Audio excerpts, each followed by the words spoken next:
En 2018, les contribuables français ont payé 138 € de redevances audiovisuelles pour financer le service public. Les Français paient, les Français casquent, et pendant ce temps-là, c'est la liberté d'expression qui recule.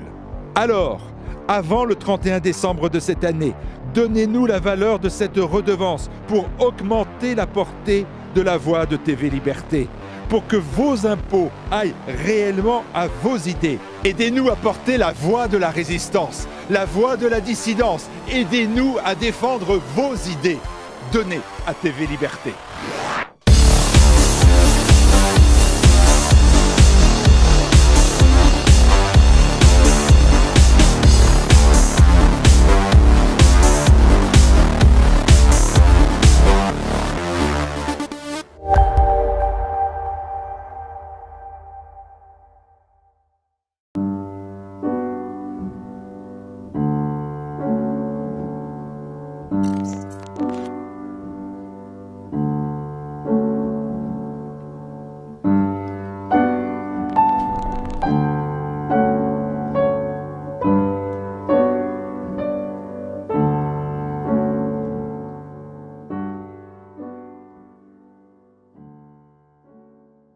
Bonjour ou bonsoir à tous. On a fêté en 2018 le centenaire de beaucoup de choses et chacun pense évidemment à la Première Guerre mondiale.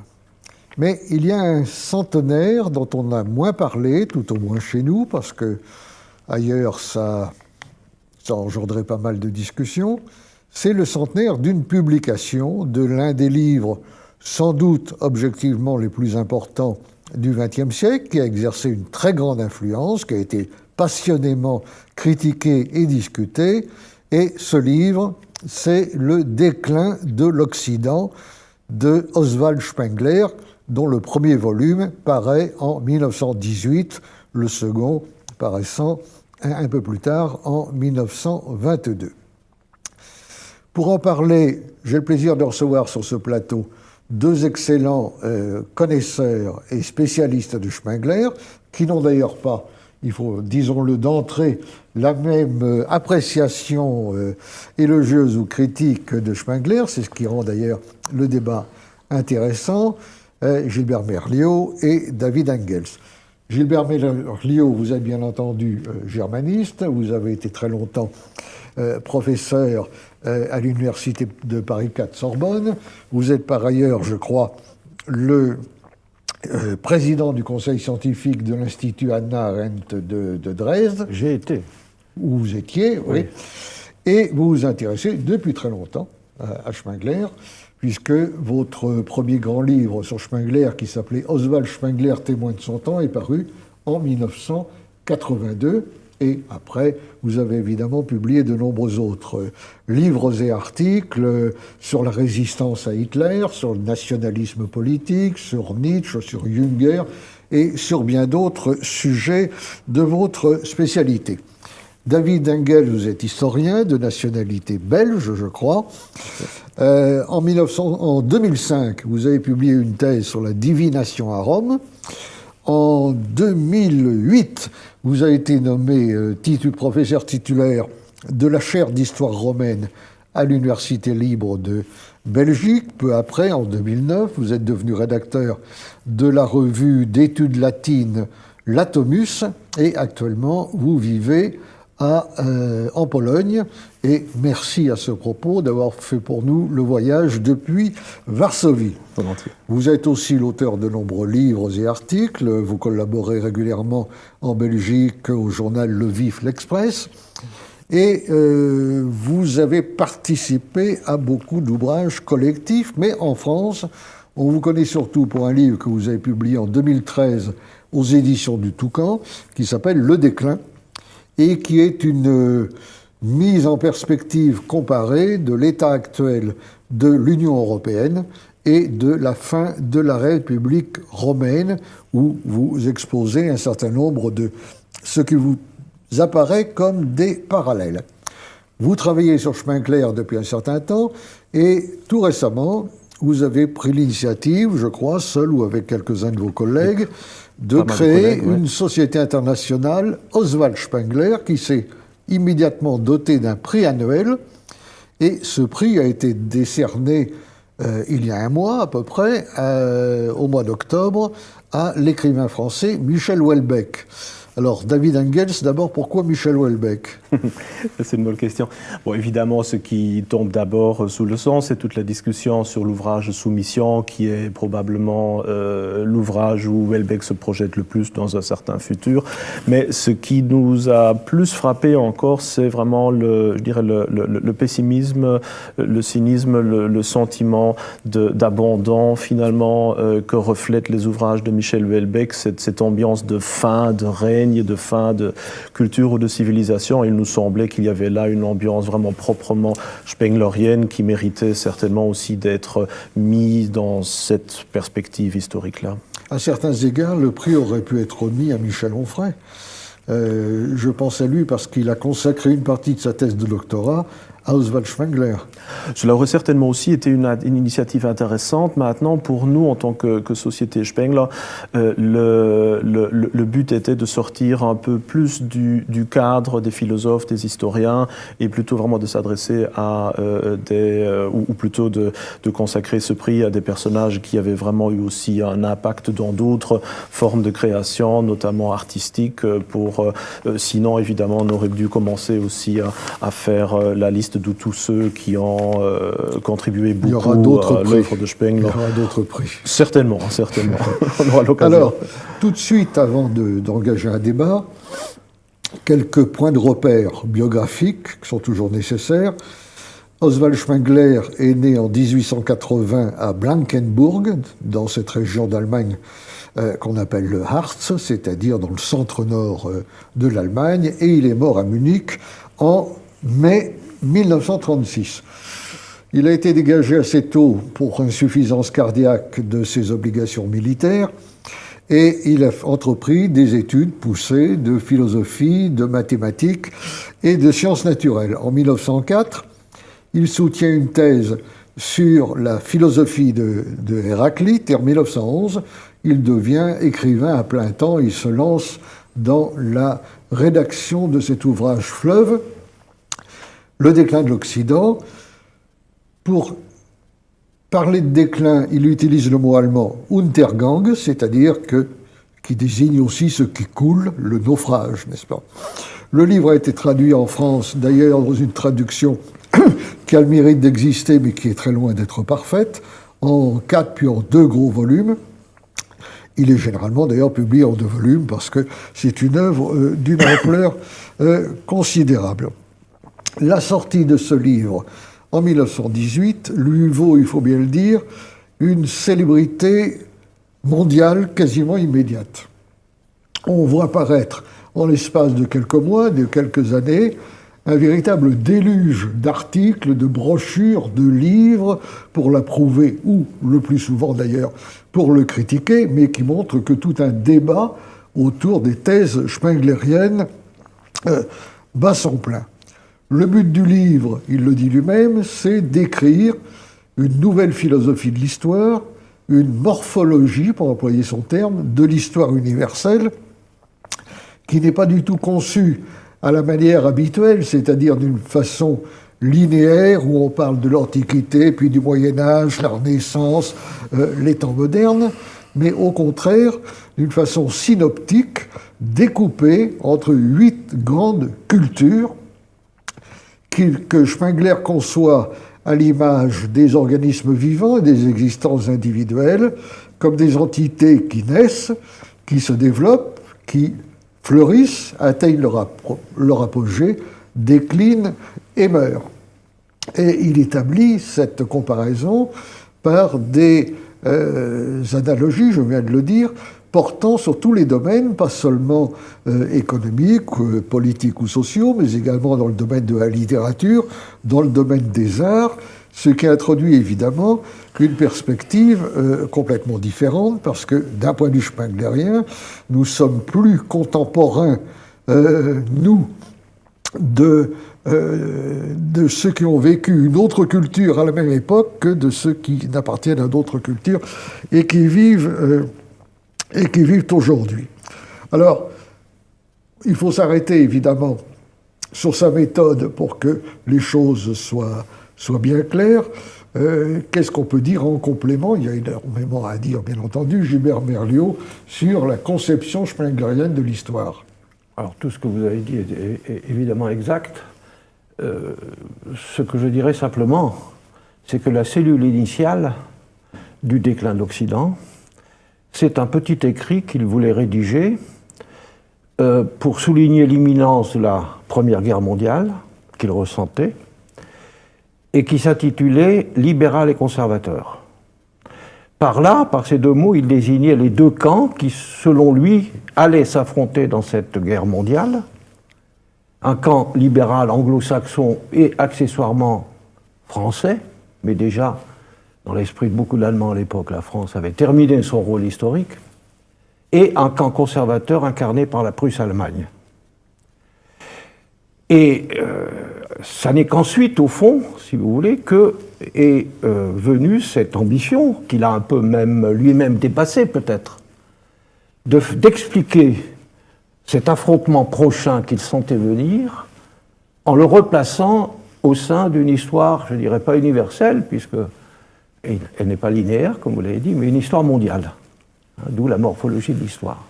Mais par exemple, dans la première préface à son premier tome, paru en 1918, il dit encore à la fin « J'espère que cet essai sera à la hauteur des efforts militaires qu'accomplissent nos troupes sur les fronts. » Donc, le but, je voudrais le souligner parce que j'y tiens, je pense que c'est vrai, son but initial, c'est un but politique, c'est-à-dire il veut enseigner aux Allemands d'où ils viennent, si vous voulez, comme pour toute philosophie de l'histoire, où ils sont et où ils vont, où ils doivent aller. Et le but, c'est évidemment, ils doivent gagner la guerre. On oublie toujours que le déclin de l'Occident a été écrit dans la perspective d'une victoire allemande, à laquelle Spengler a cru très longtemps, comme beaucoup d'Allemands d'ailleurs. Beaucoup d'Allemands. Oui. Vous avez raison de rappeler qu'il n'y a pas de philosophie de l'histoire innocente, qu'on puisse complètement décontextualiser. C'est très clair. Cela dit, que Spengler ait souhaité la victoire de son pays ne surprend évidemment pas, mais d'autres auteurs qui étaient dans son cas ont choisi d'autres méthodes ou de différents types d'écrits. Je pense à quelqu'un comme Werner Sombart, par exemple. Thomas Mann. Donc, s'il s'est mis en devoir d'écrire, ce qui était quand même un travail prodigieux, dans lequel il y a forcément des choses à réviser, à discuter, mais c'est plus de 1000 pages d'histoire mondiale, vous avez raison, plus qu'universelle, c'est qu'en même temps, il a eu un certain nombre d'intuitions. Alors, il se disait doté d'un regard physiognomique, n'est-ce pas, pour regarder l'existence, la croissance et le déclin des cultures. David Engels, pour expliciter encore sa façon de faire, son approche des différentes cultures, les dénominations qu'il leur donne, il en distingue 8, je crois. Oui, tout à fait. En fait, pour Spengler, l'histoire telle qu'elle a en tout cas un sens métaphysique dans ce sens-là, est essentiellement de l'histoire des différentes cultures ou des Hochkulturen qu'il semble trouver dans l'histoire. C'est-à-dire, il y a l'Antiquité classique évidemment, il y a les Égyptiens, il y a les Mésopotamiens, les Indiens, les Chinois, l'histoire aussi du monde proche oriental, il y a l'Europe évidemment, il y a peut-être aussi la Russie, il n'en est pas le monde tout à arabe fait aussi. certain. Voilà, le monde proche oriental, monothéiste, chrétien arabe. Pour lui, ça c'est les 8 ou 9 cultures, et selon lui, ces différentes cultures ont une évolution qui est rigoureusement parallèle, et que lui, il perçoit parfois sous l'analogie des différentes saisons de l'année, parfois aussi sous l'analogie d'un être vivant. Il appartient quand même à ce courant philosophique qu'on appelle le vitalisme, et donc pour lui, chaque culture a sa naissance, sa phase de croissance, son apogée, son déclin, sa vieillesse, sa mort, ou en tout cas une période post-historique qu'il appelle Felarentum. L'idée en tant que telle n'est pas fondamentalement nouvelle. On peut déjà trouver dans l'Antiquité, chez Sénèque, chez Cicéron, chez Caton, cette idée de chez paralléliser, Vico, chez Vico plus tard, évidemment, même chez Hegel, dans le romantisme et l'idéalisme allemand, cette tentative d'une compréhension, voilà, des cultures par les phases d'un être vivant, mais il est, je dirais, le premier à avoir systématisé d'une manière qui se voulait rigoureuse, même si elle n'était pas du tout autant qu'on aurait pu l'espérer, cette approche-là, et d'avoir vraiment essayé de montrer les nombreux parallélismes qui existaient. Et il faut le dire, grâce à ça, il est l'un des premiers historiens, je dirais, à vraiment avoir tenté de dépasser totalement l'eurocentrisme et la téléologie qui caractérisait l'historiographie du XIXe siècle, et d'avoir montré les analogies, les parallélismes, mais aussi donc l'égalité rigoureuse entre toute culture humaine. Alors ça, c'est une partie de son originalité, évidemment, mais vous voulez peut-être ajouter un Oui, mot. bon, il a aussi, en dehors de ceux que vous avez cités, Herder, etc., dans le romantisme tardif, des précurseurs tels que Vollgraff, Lassault, puis ensuite des gens qui n'ont pas la même perspective que lui, comme Breisig, Müller-Lyer, où sont appliqués également ces schémas organiques, ces phases, je dis moi, en mauvais français peut-être, mais c'est un mot qu'on trouve en allemand, une phaséologie, ce qui distingue évidemment aussi, c'est un penseur radical. Hein, il va toujours, et c'est ce qui fait aussi sa force et sa faiblesse, je dirais. Il va aussi, je veux dire, par exemple, il va toujours au bout de ses hypothèses. Hein, et vous disiez, à juste titre, il est le premier qui a essayé de bâtir un système assez rigoureux, malgré tout. On peut lui reprocher d'être peut-être un peu trop systématique, et on peut lui reprocher d'avoir une conception tellement chronométrique de la vie des cultures qu'il tombe dans un déterminisme historique qu'on peut ne pas accepter, et qu'il tombe même, on lui a fait souvent le reproche de biologisme, parce que on dit par exemple pour Herder, la métaphore organiciste, pas seulement pour Herder, pour Vico, la métaphore organiciste. Pour lui, l'organicité des cultures n'est pas une métaphore, c'est une réalité. Ce sont de véritables êtres vivants. Bien sûr. Et c'est ce qui lui attire, à tort ou à raison, là il y a toujours une querelle, c'est ce qui lui attire le reproche du biologisme. Hein. Alors ça, le problème, du vitalisme tel qu'il a pu être exposé par Driesch, par exemple, et les philosophies de la vie en général, il y a toujours cette question du biologisme qui pose toute une série de questions annexes qui n'ont jamais cessé d'être débattues, les rapports entre nature et culture, le rapport entre l'homme et les autres animaux. Entre déterminisme et liberté. Déterminisme et liberté, bien entendu, la validité de ce type de comparaison, etc. Cela dit, il ne faut pas oublier que pour d'autres auteurs, c'est à l'inverse l'assimilation de l'homme à une mécanique et à une machine qui, depuis Descartes, a été le modèle retenu. Ce qui fait qu'entre le risque de tomber dans le biologisme et le risque de tomber dans le mécanicisme, finalement, le second n'est guère meilleur que le premier. Mais vous avez raison, ça fait partie des reproches qu'on lui a adressés, et notamment son systématisme, qui est à la fois une grande qualité de son ouvrage, mais qui en même temps prête le flanc à la critique et même ouvre à certaines apories.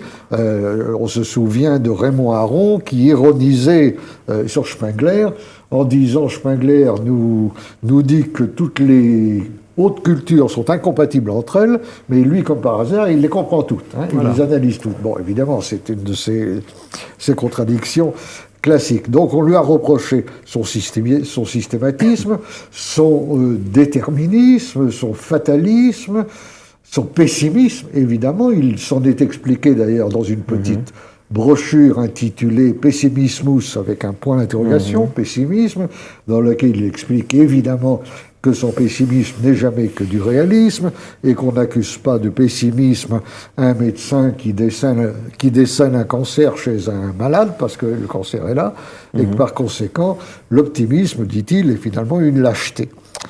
Alors, ce qui est intéressant quand même, c'est de voir que, en dépit de ce biologisme incontestable sur Spengler, il a fait l'objet des critiques les plus variées, y compris chez ceux qui en tenaient pour un biologisme ou un racisme biologique beaucoup plus dur, beaucoup plus féroce, et qui trouvaient que son organicisme restait finalement assez timide. Bien entendu, en même temps, il a pris de front la catégorie progressiste au sens fondamental du terme, c'est-à-dire des tenants de l'idéologie d'un progrès technique et moral indéfini de l'humanité, puisqu'il leur disait, évidemment, il les contredisait de manière frontale. Ce qui est intéressant, je trouve, de dire et de voir, c'est qu'il a aussi été critiqué dans certains milieux de droite en raison précisément de ce pessimisme. Et là, je dirais qu'il y a une équivoque que vous avez très bien souligné, David Hengest, dans différents écrits. C'est que beaucoup de gens qui se réfèrent à Spengler parce que le titre, le déclin de l'Occident, sonne de manière agréable à leur oreille, parce qu'ils trouvent que nous sommes, nous aussi, en déclin, mais font un contresens fondamental. Spengler ne dit pas du tout « nous sommes en déclin », mais si on emploie les méthodes appropriées, si on élimine ce qui ne va pas, les facteurs perturbants, qu'on engage une meilleure politique, ben nous allons reprendre notre route de plus belle. Spengler dit au contraire « non, c'est fini, hein, vous pouvez faire ce que vous voulez ». Quoi que vous fassiez, vous êtes condamné aux formes politiques qui caractérisent les fins de règne, les fins d'histoire des grandes cultures, à commencer par un certain césarisme. Hein. C'est la raison pour laquelle, alors qu'il détestait Hitler, il avait une certaine faveur pour Mussolini, qui était pour lui un peu l'incarnation d'un des Césars des temps modernes. Mais en tout cas, Spengler est évidemment quelqu'un qui, pour employer une expression vulgaire, n'a jamais hésité à désespérer Billancourt. Hein. Il leur dit, c'est pas la peine d'espérer, on coule. Alors, ce qui reste, c'est l'attitude éthique. Hein. On court en rond, on sauve, on se cache sous la table, ou alors on se tient debout et on sombre avec le navire. C'est là où il donne l'exemple célèbre, je ne sais plus si c'est dans L'Homme et la technique, du soldat. Faire le haut de poste. Voilà, faire le haut de poste. Voilà, du soldat dont on l'a retrouvé, qu'on a retrouvé debout à l'entrée de l'endroit qu'il devait garder sous les cendres de Pompéi, parce que personne n'était venu le relever. Ce qui est d'ailleurs un mythe historique. C'est sans doute évidemment un mythe historique, mais l'image est très parlante, et on sait que Spengler s'intéresse évidemment beaucoup aux questions de style, aux questions de tenue et aux questions d'éthique d'une manière générale. Donc là, je crois que c'est important de bien souligner cela.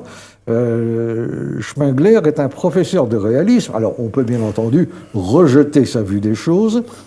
Maintenant, est-ce qu'on peut dire, la question que j'ai envie de vous poser, est-ce qu'on peut ranger Spengler parmi les partisans de la théorie des cycles?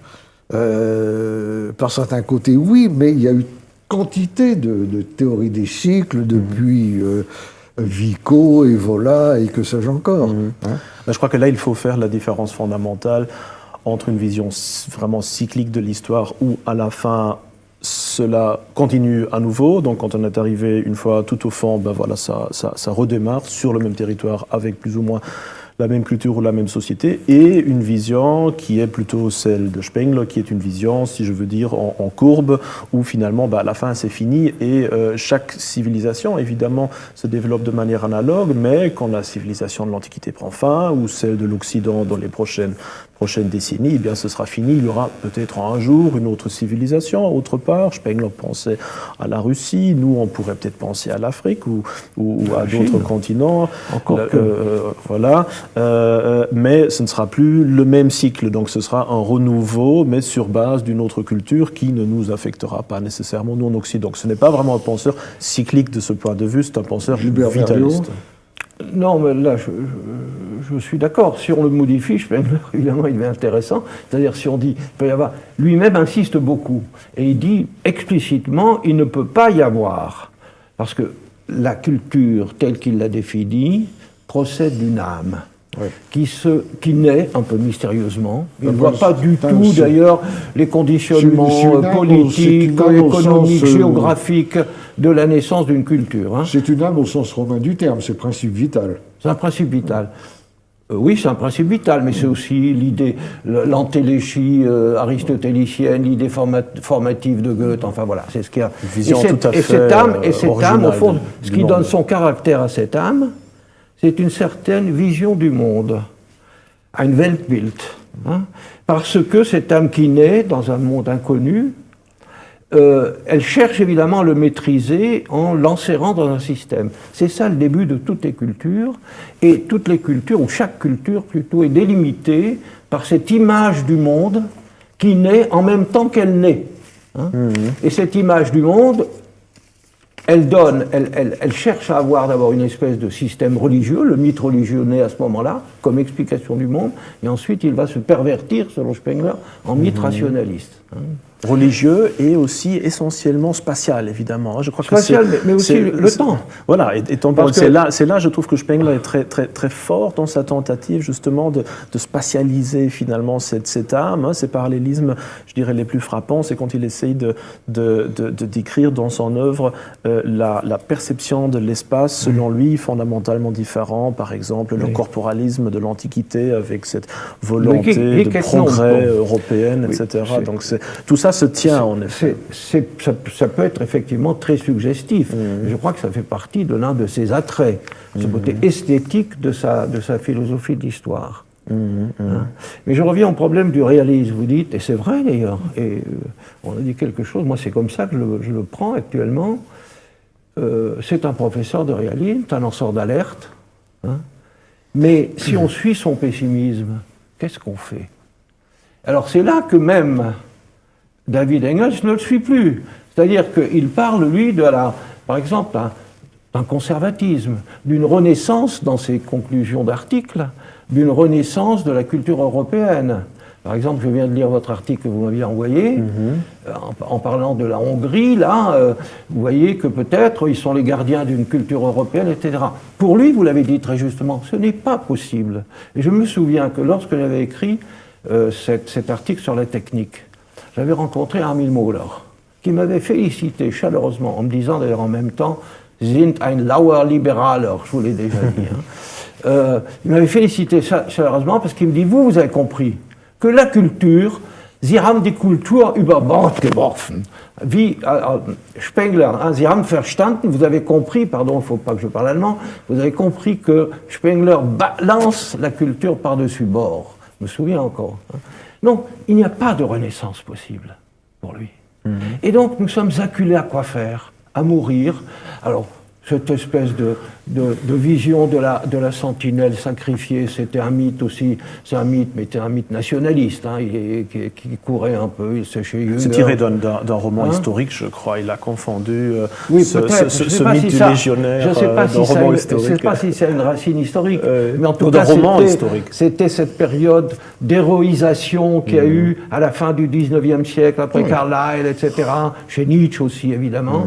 Hein, et il reprend ça. Alors, je trouve que dans le climat un peu vitaliste qu'il y a, par exemple, même dans L'homme et la technique, où il présente l'homme comme un animal de proie inventif, ce qui n'est pas tout à fait faux d'ailleurs, mais enfin, hein, ça prend l'allure d'une espèce de drame wagnérien, de romantisme, de la mort et du sacrifice. Vous voyez, je trouve ça aussi un peu suspect, même si on peut penser, comme l'a fait par exemple Onfray dans la petite préface qu'il a rédigée pour le livre, là, qui est pour la nouvelle traduction Der Mensch und die Technik paru chez Rouge et Noir, RN, on peut penser qu'effectivement l'attitude devant la mort est sans doute le critère ultime de jugement de la valeur d'un homme. Hein.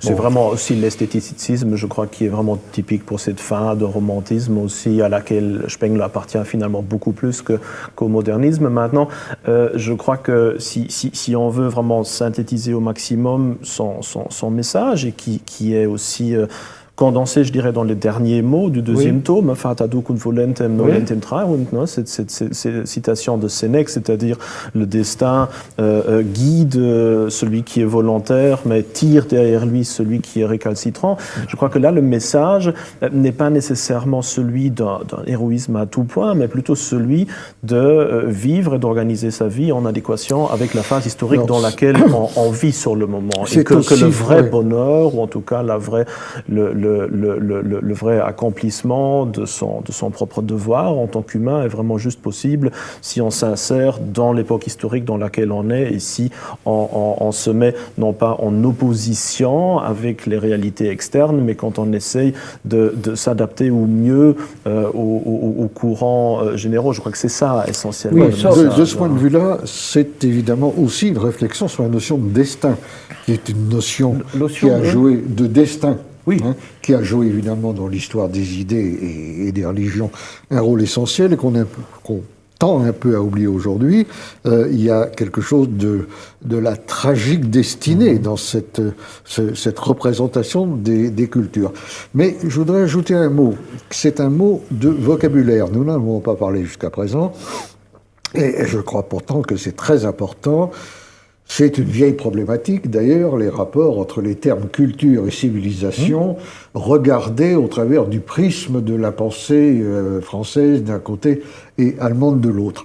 Les Allemands donnent au mot culture une signification plus ethnologique, plus générale, mais pas universelle que les civilisations. Il y a une chose qui est très typique, par exemple, lorsque le livre de Huntington, le choc des civilisations, a été traduit en allemand, on l'a traduit par Kampf der Kulturen, le choc ou le combat des cultures. C'est très significatif.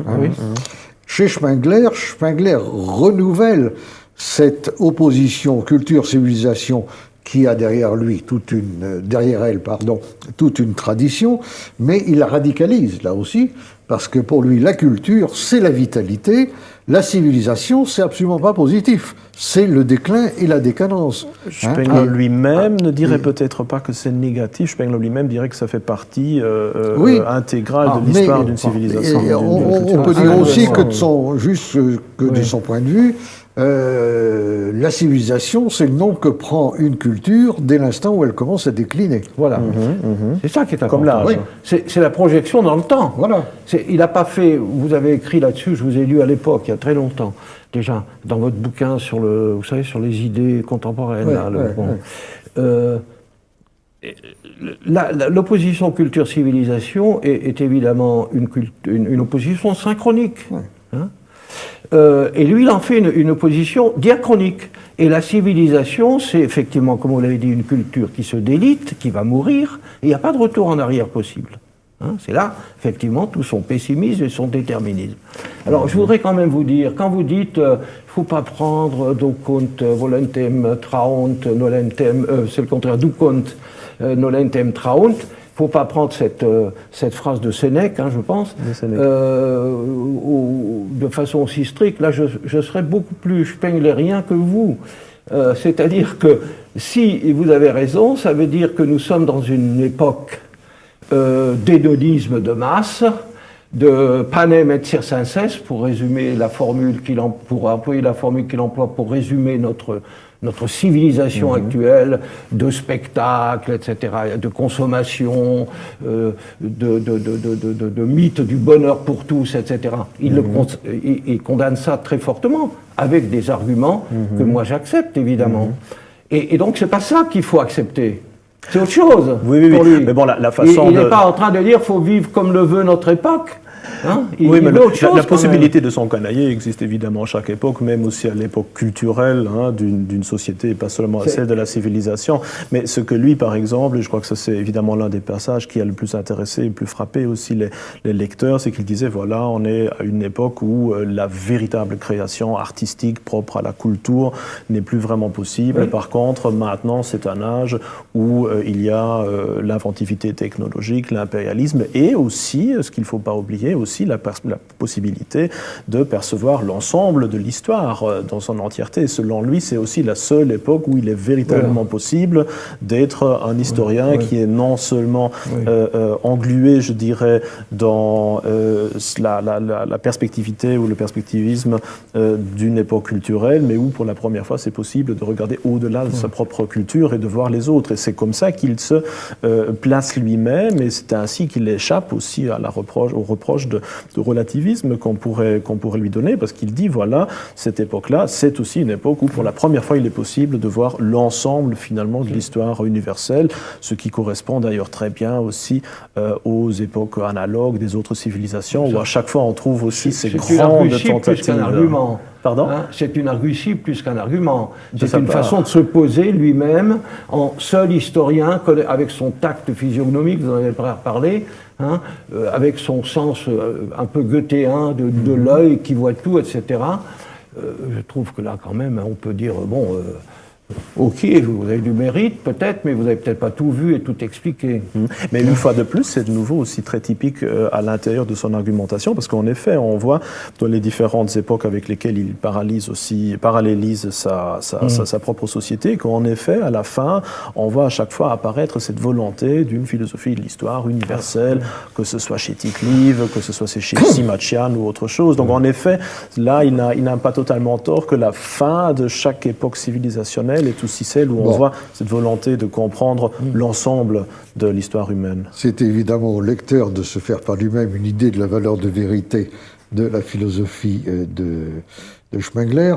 Il faut signaler, on parle aujourd'hui dans cette émission du déclin de l'Occident, il faut signaler que Spengler a évidemment écrit beaucoup d'autres choses, des articles, des écrits politiques qui montrent bien ses orientations politiques et qui ne sont d'ailleurs que très imparfaitement traduits en France, à l'exception de quelques brefs essais et d'un petit livre paru en 1919, Prussianisme et socialisme, qui a été traduit en France sous le titre Prussianité et socialisme. J'ai écrit la préface à l'époque. Oui, absolument. Oui. Et ce petit livre de 1919 expose la façon dont Spengler, qui mettait très haut le style prussien, comme beaucoup de gens de sa génération, essaye de concilier le conservatisme et le socialisme.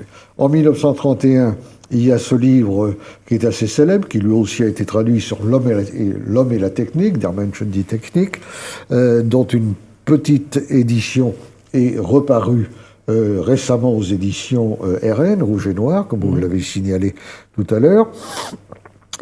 Et puis, on arrive au tournant de 1933, évidemment, Hitler arrive au pouvoir, et au mois d'août, donc très peu de temps après, Spengler publie un livre, Jahre der Entscheidung, les années décisives, qui va faire lui aussi beaucoup de bruit. 2 mois auparavant, il a refusé un poste qu'on lui a proposé à l'université de Leipzig. On ne va pas résumer le livre ici, disons qu'en gros, Spengler dit « Nul plus que moi n'attendait une révolution nationale, mais assurément pas celle-là ». Et le livre est mal reçu. Il est mal reçu par les théoriciens du régime. Plusieurs auteurs nationaux-socialistes, dont un ancien élève de Spengler d'ailleurs, publient de véritables mises en accusation, pamphlets très violents, se déchaînent contre lui. Et puis, bon, les choses se calment un peu et il arrive dans une sorte de statut dont on ne sait pas très bien s'il aurait été maintenu jusqu'à la fin, c'est-à-dire que Spengler continue à publier, mais la consigne est donnée, enfin il continue à écrire. On dit en allemand, wird gleichsam totgeschwiegen. Oui, c'est ça. Mais il était déjà fort malade à ce moment-là. Disons que plus exactement, il continue à écrire plus qu'à publier, et que la consigne est donnée de ne plus parler de lui. Voilà. Totschweigen, c'est-à-dire tué par le silence. Donc la chape de plomb s'abat sur lui. Les choses, à partir de là, vont aller très vite. En 1934, c'est la nuit des longs couteaux qui renforce encore l'hostilité de Spengler au régime, d'autant plus que l'un de ses amis, le critique musical Willy Schmidt, dont il a tenu à prononcer publiquement l'éloge funèbre, a été au nombre de ceux qui ont été tués, et détail horrible d'ailleurs, il a été tué parce qu'il était l'homonyme d'un Willy Schmidt de l'ASA, donc c'est une histoire un peu folle. En mai 1936, je le disais en ouverture de cette émission, donc 3 ans après l'arrivée Hitler au pouvoir, Spengler meurt d'une crise cardiaque. Il y aura des rumeurs selon lesquelles les nazis l'auraient assassiné, mais qui ne semblent pas être fondées. Il était de toute façon, il avait été réformé pour insuffisance cardiaque, donc qu'il soit mort d'une crise cardiaque n'est pas vraiment pour surprendre. Et puis le rideau se tombe. Quelque temps auparavant, il avait démissionné de l'archive Nietzsche, parce qu'il déplorait le ralliement de la sœur de Nietzsche, Elisabeth Förster Nietzsche, au nouveau régime. Et dans ses écrits qu'on a retrouvés par la suite, inédits, il se déchaîne contre le nazisme avec une violence, faut bien le dire, assez incroyable. Alors tout n'a pas encore été publié, mais c'est en train. Je crois que c'est en train. Alors, après sa mort, il va continuer quand même à être lu. Il avait été lu par des gens comme Arnold Toynbee, autre auteur d'une philosophie de l'histoire. Il va être lu et peut-être médité par Henry Kissinger aux États-Unis. Raymond Aron qui le critiqua, mais enfin, il ne va pas être totalement oublié, même si on va moins parler de lui pendant un certain temps. Sa sœur, en particulier, va déployer des efforts important pour continuer à le faire connaître, et il aura un exécuteur testamentaire en la personne, je crois, de Anton Mirko Koktanek, que j'ai bien connu, que vous aviez bien connu, et qui s'est employé à faire paraître c'est des sa nièce surtout, qui a été son exécutrice testamentaire, Hilde Kornhaut. Hilde Kornhaut. Et l'une des rares qui savait déchiffrer plus ou moins son écriture tardive. Qui malheureusement, en 1945, mourant de faim un peu, a vendu sa bibliothèque. Et donc, on n'a pas retrouvé la bibliothèque de Spengler. C'était un drame, évidemment, pour, par exemple, Armin Müller, qui faisait un peu comme vous, qui recueillait tout ce qu'il pouvait, qui avait une bibliothèque extraordinaire. Et ça, c'est effectivement un peu dommage. Je voudrais quand même... Je peux dire quelque chose ? Bien sûr. Il faut quand même voir aussi, vous voyez, moi je suis toujours critique, la façon... Enfin, les raisons de la critique spenglerienne à l'égard du national-socialisme. Ce qu'il leur reproche, c'est d'être trop libéral, ou libéraux, si vous voulez, si on met... Ce qu'il reproche, c'est qu'il y ait encore un parti, c'est que Hitler ne soit pas césarien, qu'il fasse un peu de la démagogie. Autrement dit, il ne cherche pas du tout à défendre la démocratie, il trouve qu'ils sont encore trop démocratiques ou libéraux. Oui, voilà. Bon, il est sûr que Spengler n'est pas un démocrate, ça c'est tout à fait clair. Dire qu'il reproche uniquement au national-socialisme d'être trop libéral, je crois que c'est un peu exagéré. Il y a deux reproches, en effet, il y a plébéien, il y a ce reproche-là de trouver que, contrairement à Mussolini, avec ses attitudes nietzschéennes, etc., il trouvait que le national-socialisme était trop, disons, trop prolétaire, trop plébéien d'un côté, et d'un autre côté aussi, ce qui lui semblait évidemment inacceptable de son point de vue historique, en tout cas, c'était évidemment la doctrine raciste qui était en opposition totale avec justement cette idée d'une parité, d'une égalité, d'une symétrie entre les grandes cultures. Ça, c'est évidemment quelque chose comme l'a dit Daniel Lévy, qu'il y ait 80 millions de Herrenrasse. Pour lui, la race n'est pas compatible avec la masse. Il a une conception effectivement d'un côté très vitaliste et d'un autre côté très aristocratique. Quand il parle de race, il dit c'est pas la race à laquelle on appartient qui compte, c'est la race que l'on a et que l'on incarne. Donc c'est une sorte de principe spirituel. Racisme non pas dans le sens biologique, mais dans le sens le sens de l'ancien français, n'est-ce pas ? D'ailleurs, il insiste bien sur le fait que la notion d'essayer de mettre en adéquation la langue, la race, le sang, comme il le montre à l'exemple des Iraniens et des Perses, est évidemment totalement erroné, qu'au contraire, il s'agit dans la notion de culture et de race de plutôt quelque chose de spirituel qui se transmet plutôt par l'affiliation volontaire, par la transmission éducative. Mais malheureusement, il emploie le mot de sang. Et tout le monde l'employait. Mais d'un autre côté, l'expression ou le slogan Blut und Boden, c'est quelque chose dans lequel il ne rentre pas du tout. Mais il emploie le mot sang. Tout le monde employait le mot sang. Je ne sais pas. Je trouve que c'est malheureux, évidemment, peut-être a posteriori, on le trouve malheureux, plus malheureux qu'il n'était à l'époque. Mais je trouve, si vous voulez, il y a quand même ce principe vitaliste d'incarnation d'une lignée qu'on peut admettre d'ailleurs finalement. Oui, bon, c'est tout aussi son ambiguïté. Là, je parlais d'un article de sa notion de race, parce que la race est à la fois quand même un enracinement, si vous voulez. bien sûr. Vous dites Blut und Boden, il y a quand même l'idée que l'impérialisme, c'est à la fois l'achèvement, comme ils le disent, comme il le dit, d'une civilisation, ex-culture, hein. Mais c'est aussi le fait, il rejoint un petit peu d'ailleurs la thèse de Kennedy, qu'elle sort de son paysage originaire, hein. Il y a effectivement une petite idée d'arrachement, si vous voulez, de déracinement dans sa vision de la décadence. Il rejoint un peu Lénine, qui faisait aussi de l'impérialisme le stade ultime de quelque chose, en l'occurrence du capitalisme. Absolument, il rejoint aussi Lénine, on pourrait citer Lénine. Moi je le cite d'ailleurs dans mon bouquin qui va sortir donc le 13 février, hein, qui reprend un peu ma thèse, mais en l'actualisant. Et Lénine a par exemple sur la critique, ça c'est très important chez Spengler, la critique aussi du capitalisme financier international, pas absolument nouveau de son temps, hein, Hilferding, Werner Sombart, etc. Mais c'est important, c'est-à-dire c'est... En même temps, il faut insister aussi sur le fait que, contrairement à Toynbee, par exemple, le lien que fait Spengler entre une culture et un territoire est un lien essentiellement spirituel, alors que chez Toynbee, par exemple, et plus tard, on aura aussi ce lien, mais qui sera, lui, un lien un peu mécanique, si on veut, de challenge and response, c'est-à-dire que la nature dans laquelle une société grandit pose un certain devoir qu'alors les hautes cultures remplissent et ainsi créent un renouveau culturel. Spengler a une vision, je dirais, beaucoup plus à la fois esthétique, mais aussi métaphysique de la naissance d'une culture qui n'est pas seulement le produit d'un territoire, mais qui presque se choisit aussi son territoire et qui, comme il le montre bien, le façonne aussi. Il y a un bel article d'ailleurs de Deje Češtej sur la question du lien entre paysage et culture, comme l'un et l'autre s'influencent mutuellement, ce qui renvoie aussi au fait qui est souvent oublié et qu'il faudra peut-être aussi accentuer, c'est que Spengler a été d'ailleurs l'un des premiers penseurs à vraiment avoir développé une certaine notion aussi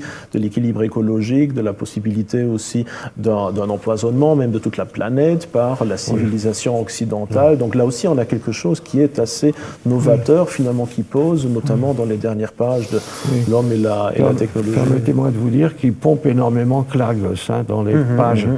Il pompe énormément Klages, qui lui-même s'inspire de la Heimatschutzbewegung, etc., de tous les courants alternatifs de la fin du XIXe siècle. Hein. C'est sûr. Bien, il nous reste malheureusement peu de temps. Je voudrais qu'on dise juste quelques mots, très vite, sur l'état actuel. Est-ce qu'il existe des études spengleriennes dans le monde? Moi, j'ai vu paraître à l'occasion du 100e anniversaire du déclin de l'Occident un grand nombre de livres. Vous y avez collaboré les uns et les autres. Il y en a dans différents pays. Est-ce qu'on peut dire que les études spengleriennes existent toujours, qu'elles reprennent un peu du poil de la bête?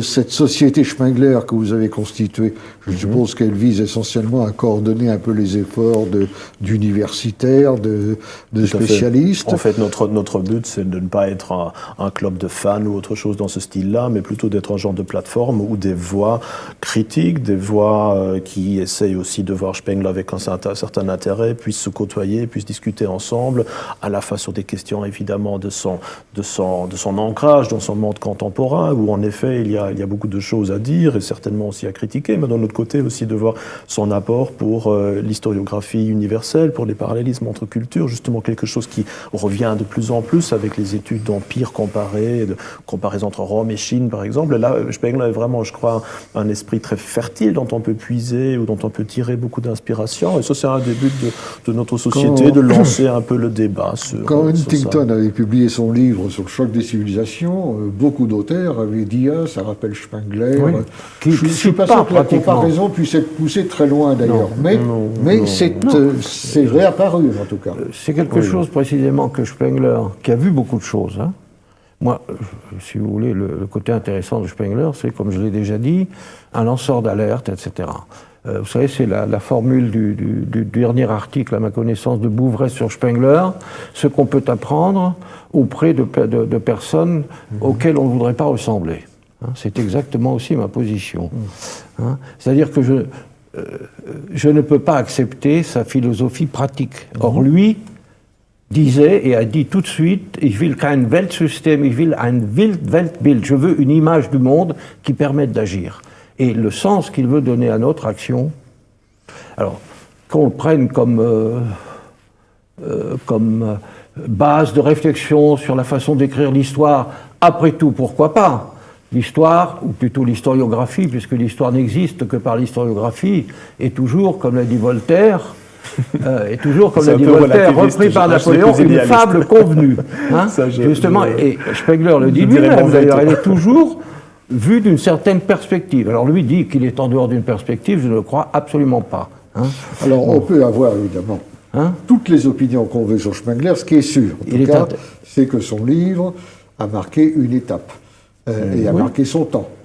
Du point de vue de l'histoire des idées contemporaines, on ne peut pas faire l'impasse sur l'homme et sur l'œuvre.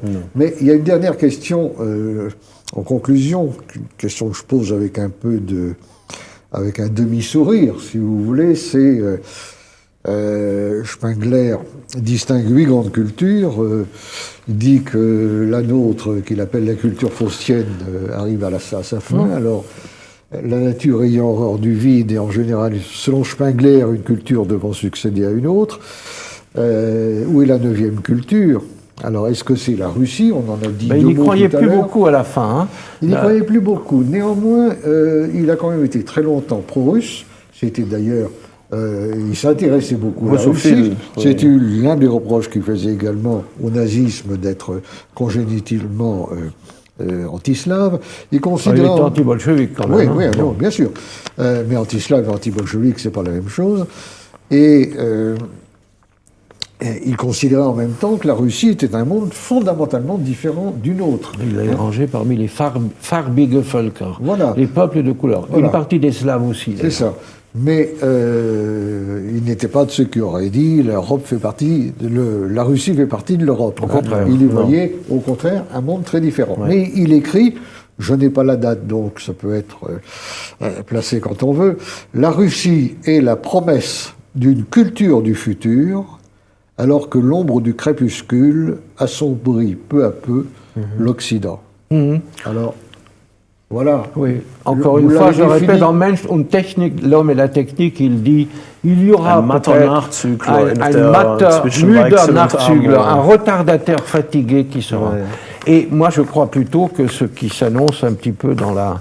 J'avais écrit aussi, d'ailleurs, Moller avait apprécié, c'est plutôt l'idée peut-être d'une histoire technique. Alors, celle-là continuiste, vous le dites dans un de vos articles récents, là, histoire technique où il y a une cristallisation de l'histoire, une post-histoire.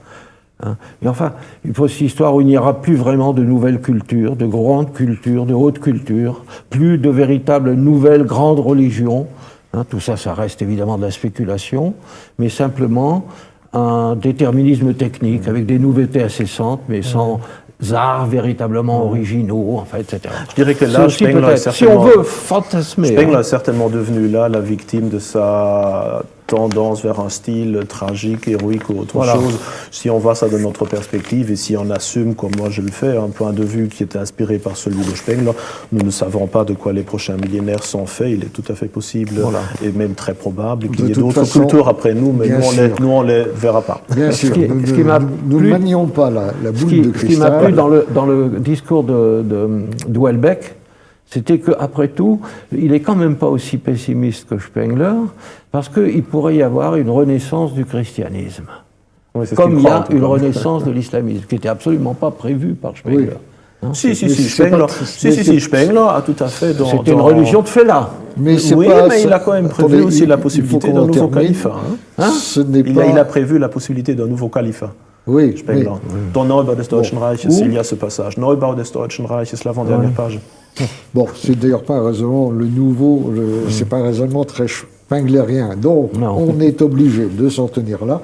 Merci à vous, l'un et l'autre. Le mot de la fin, peut-être, je le reprendrai chez Gilbert Merliot, Spengler, lanceur d'alerte. Voilà. Je trouve que la formule est peut-être à retenir. Merci de nous avoir suivis et à bientôt.